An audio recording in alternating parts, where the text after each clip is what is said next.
para po huwag humantong sa paghihiwalay. Ano po ang itinuturo ng ating Panginoon Diyos para po lalong tumatag ang pagsasama ng mga mag-asawa? At tiyak na ito ay pakikinggan ng lahat ng may asawa. Kaya pakinggan po nating lahat. Ang sinasabi po dito sa Efeso sa 5, ang talata po ay 25, mga lalaki, ibigin ninyo ang inyo-inyong asawa gaya ng pag-ibig ni Kristo sa iglesia.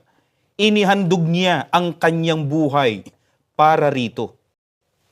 O mga kaibigan, iniuutos po sa mga lalaki na may asawa na ibigin ang kanyang sariling asawa. Sukdulan po na ibigay kahit ang kanyang buhay kung kinakailangan para sa asawa. Gaya po ng ginawa ng Panginoong Kristo para sa iglesiyang kanyang iniibig.